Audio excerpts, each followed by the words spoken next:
You know, it really is irregular how often this title is number 1 in the top 10.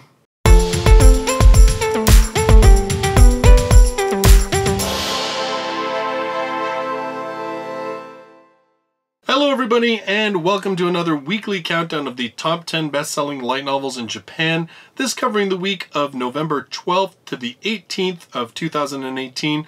I'm Justice R. Stone, and on this channel I cover all things light novels, weekly countdowns like this one, as well as news, reviews, and the light novel podcast is posted here as well. So if you're in love with light novels, or maybe you're just starting to become acquainted, you should consider subscribing. At number 10, with 6,650 copies sold, volume number 3 of Maou Gakuin no Futekigousha. There's no English license for this series. After 2,000 years has passed, the ruthless demon lord has just been reincarnated. But his aptitude at an academy for nurturing candidates for demon lords is inept. Having the capability to destroy humans, elementals, and gods, after a long period of countless wars and strife, Arnos, the Demon Lord, became sick and tired of all that and longed for a peaceful world, so he decided to reincarnate to the future. However, what awaited him after his reincarnation is a world too used to peace that his descendants have become too weak due to a huge weakening in magical powers. Arnos enrolled in the Maou Academy, established to find any students that might be the Demon Lord's reincarnation, but his powers are too extraordinary that those in the academy couldn't properly judge them, so he's regarded as an inept student. Being underestimated and avoided by most people there, he recruited a girl friendly to him, Misha, as his subordinate and comrade, and strives to climb to the top of the demon race hierarchy to one day reclaim his former title and status. So yeah, I mean, really, that's pretty straight ahead. A demon lord trying to become a demon lord once again, and everybody kind of thinks that he's useless. I think this could be kind of a fun title. Again, it's kind of playing with that whole reincarnation thing, but it's not like an isekai reincarnation. It's the same world, it's just the future, and the future apparently is not so bright. This one, of course, has been on the list before. It's only got 3 volumes, but this is a title that I would really like to be able to check out. I don't know how the execution is compared to the synopsis, but just based on that, I think it would be kind of fun. At number 9, with 7,035 copies sold, volume number 2 of Nanchatte Cinderella, Oukoku Souran-hen. Or it is Fake Cinderella, the Fake Cinderella series. There's no English license for this series. Izumi Maya, a 33-year-old professional pastry chef who went out to buy some mustard, got caught in an accident. When she regained her awareness, she had reincarnated as a 12-year-old princess. Besides, she also had a husband who was older than her, a king, moreover. Maya, who seems to have realized that she had arrived in a place where her life would be targeted, decides to try to get along with her husband to protect herself. In the name of being a pastry chef, I'll defeat the criminals and my husband's stomach at the same time. Now, I believe that the way this series works, it says it's volume 2, but there's actually quite a number of volumes in the Fake Cinderella series. I believe this is part 2 of the current storyline. I think each volume has its own subtitle, and then this one, I guess, is a 2-volume arc. I'm not too sure. I'm not really familiar with the series. Like I said, there's really not a lot of information on it in English. I actually just kind of stumbled upon the novel updates aspect of it. So if you're familiar with the series, feel free to comment down below. But like I said, I'm pretty sure that seems to be how it is that each volume has its own subtitle, and that for this particular storyline, this is the 2nd volume of a story arc, and that's why it says it's a volume 2, even though there's quite a number of volumes. There's even a manga adaptation of this one as well. At number 8, with 7,624 volumes sold, Volume 18 of Netgame no Yome wa Onna no ka ja nai to Omotta. Or, and you thought there is never a girl online? This one, we do not have a license for the light novels. There was a 12-episode anime which was licensed by Funimation. Story about a online gamer who, once he is scorned by a girl online, and she actually turns out not to be a girl but actually a dude, he decides to swear off the whole thing, and then years later he's in a guild that he discovers after a meetup is that they're not only all girls, but they are actually all girls in his own school, and one of them legitimately is in love with his character. And hilarity ensues, yeah. So this one, of course, is a comedy. We do not have a license for this one, which, I don't know. I didn't watch the anime, obviously, because, you know, if you've watched the channel for a while, you know that I have sworn off watching any anime adaptations of light novels, just in case we get the light novels, so I can go into them unspoiled. But what do you guys think? Did any of you watch the anime? Is there any fan translations that you've been reading, or reading it in Japanese? You know, what do you think about this series? Any good? Is it one that we should hope for, or is it one that, that sounds good, but it's probably best just to leave it alone? At number 7, with 8,652 copies sold, Volume 9 of Watashi Nouryoku wa Heikinchi de te Itta Yone. Or, as we have it in English, didn't I say to make my abilities average in the next life? This one is licensed for English release by 7 Seas. They're releasing the 5th volume in ebook format December 2018. The actual physical print copy I don't think is coming until like March of 2019. This seems to be a series that this is what 7 Seas is doing. They're putting out the ebooks a couple of months ahead of the actual print release. When gifted student Kurihara Misato dies right after her high school graduation, she meets God and has a peculiar request: to make her abilities average in the next life. But few things, especially wishes, ever go quite as planned.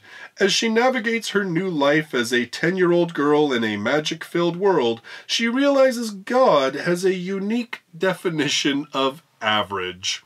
I actually just read the first volume of this series, and man, did I enjoy it. It is cute and fun, and I got a good number of laughs out of it.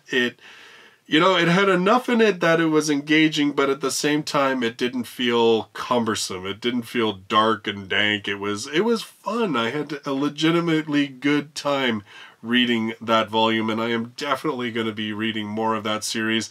So yeah, I mean, it's one that I put off for a long time. I don't really know why, but I kind of regret it now because I'm several volumes behind. But I'll work hard to try and fix that. At number 6, with 8,778 copies sold, Volume 4 of Tensei Kizoku no Isekai Bokenroku, or Adventure Record of a Reincarnated Aristocrat. Shinja Kazuya, our protagonist who got killed by a stranger when he tried to protect his childhood friend little sister, reincarnated into Cain von Silford as the third son in the world of sword and magic. Cain grew up being surrounded by God, who doesn't know self-esteem, the upper noble, and the girls who swayed around him. Being given so many protections from the gods, he overcame any obstacle, aka flag, while hiding his unbelievable status. The noble path fantasy of a young boy who sometimes is wicked and clumsy. That's like, actually, you know, that's kind of like a really horrible... I took that off of Novel Updates, and I'm like, that's just slightly a step above a Google Translate. So basically, it's an isekai about a boy who, I guess, becomes a rather clumsy and sometimes wicked noble, and has, like, major stats, and is OP, and... I don't know. I don't know much about this. I mean, there's only 4 volumes, and there's not a whole lot. If you're familiar with this title at all, I'd love to know more about it. Just leave those comments down below. At number 5, with 10,343 copies sold, Volume 15 of Kono Subarashii Sekai ni Shukufuku wo, or as we have it in English, Konosuba, God's Blessing on This Wonderful World. This is, of course, licensed for English release by Yen On. They'll be releasing the 7th volume on December 11th. There's a 22-episode anime which covered volumes 1 to 4, which you can watch on Crunchyroll. And there is a feature film coming in 2019 which appears to be adapting volume number 5. This one, game-loving shut-in Kazuma Sato's life as a young schoolboy in Japan abruptly comes to an early end, or at least it was supposed to. When he opens his eyes, though, he sees a beautiful goddess that offers him a once-in-an-after-lifetime chance to be reborn in a parallel world. The catch is that the world is violent and threatened by a growing evil. Fortunately, he can choose any one thing to bring with him. So, he chooses the goddess Aqua. And so his adventure with his gorgeous companion begins. If he could just get enough money and food to survive, keep his goddess out of trouble, and avoid grabbing the attention of the Demon King's army. This one, of course, a very hysterical series, a really good time. I really enjoy this series a lot, actually. I am a little behind. I have to pick up volume 6, but I did just review volume number 5, and really good volume. Lots of really entertaining misfit-type characters and funny situations. Yeah, it's just, like, really, it is. It's a light novel to read when you want a good chuckle. That's pretty much the best thing I think I can probably say about it. And number 4, with 12,716 copies sold, volume number 2 of Goblin Slayer Gaiden Year 1. We actually have this one licensed for English release by Yen On. They've already released volume 1, so I guess we're just going to have to wait a couple of months for volume 2 to get translated. After his sister is brutally murdered during a goblin raid, a young boy swears vengeance upon the creatures who killed her and the rest of his village. 5 years later, and now a novice adventurer, he is by chance reunited with his childhood friend, another survivor of the massacre. Despite his inexperience, crude battle gear, and low rank, the boy sets off alone on a mission to defeat a lair of goblins. Thus begins the origin story of how he came to be known as Goblin Slayer. I think this pretty much speaks for itself. It's the prequel series to the Goblin Slayer series. There you go. Very heavily inspired, of course, by tabletop RPGs. I really enjoy the main series. I actually haven't picked up volume 1 of Gaiden yet, of year 1, because, well, I don't know. I'm not a huge fan of prequels, I'm going to have to be honest. It's just not something that I love to check out. But I probably will pick it up eventually. Maybe I'll wait until at least volume 2 comes out before I do so. At number 3, with 13,237 copies sold, volume 19 of Strike the Blood. This one is licensed by Yen On. They're going to be releasing volume 11 on January 22nd, 2019.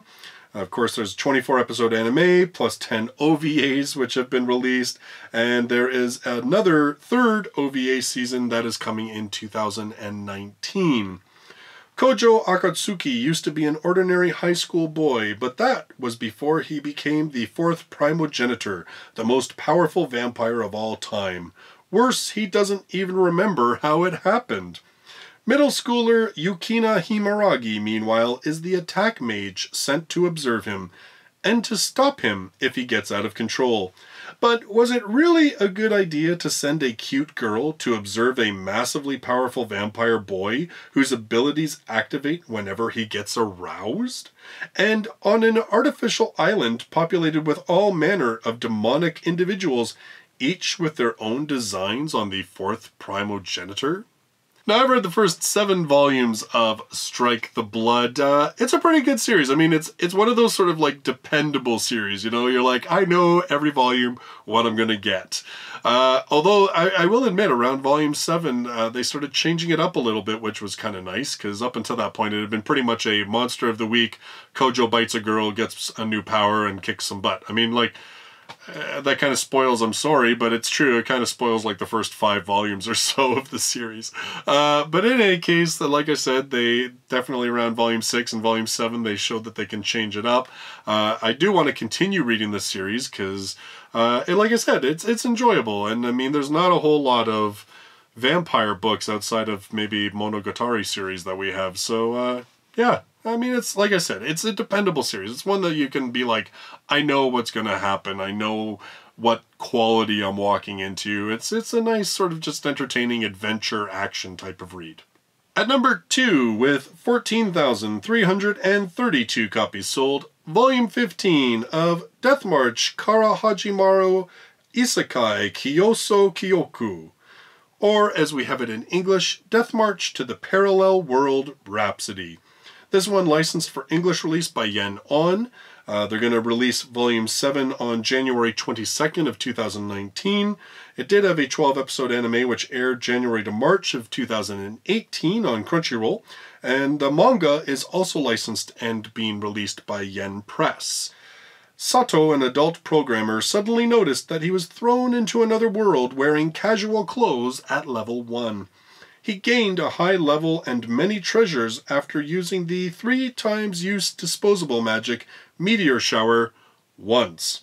After that, he intends to do another world sightseeing tour. He meets 3 beastkin girls, beautiful purple and black-haired sisters, and an eccentric blonde-haired elf girl, along with various people during his trip.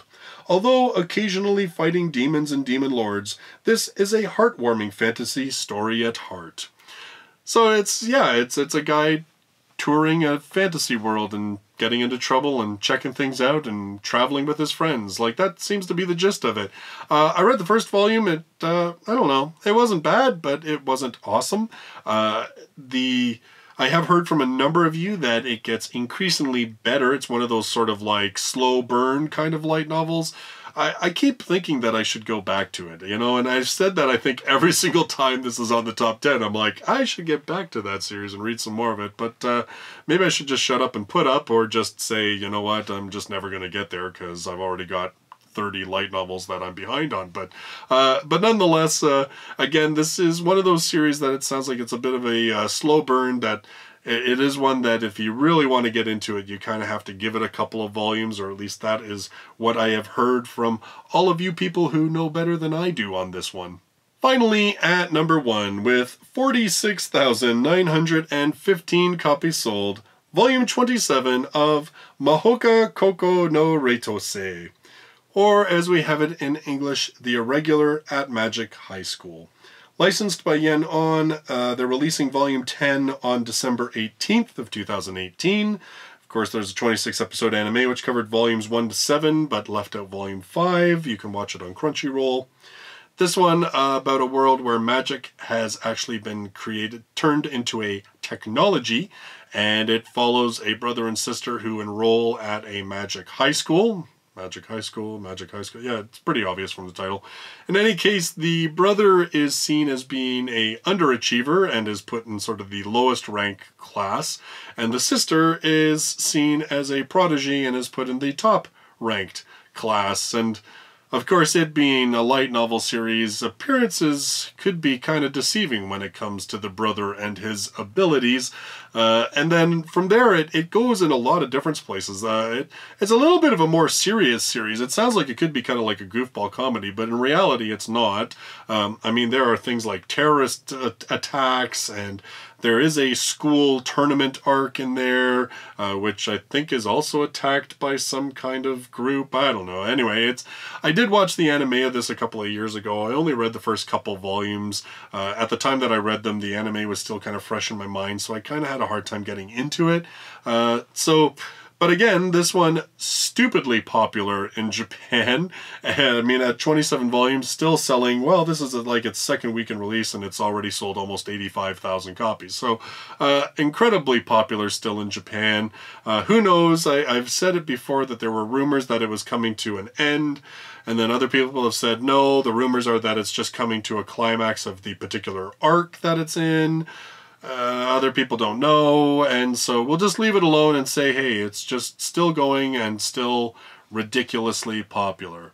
This week I want to say a special thanks to Ki Duong Ngayen, Bob Thompson, and Kyle Block, and all the rest of my supporters on Patreon for their continued support that allows me to keep buying books to review here on the channel, as well as paying for additional hosting for the Light Novel Podcast so that we can spread the message of how awesome light novels are as far as possible. So those are your top 10 best-selling light novels for the week of November 12th to the 18th of 2018. You know what, not a very exciting list this week. I mean, especially since most of the top titles were already in the top last week.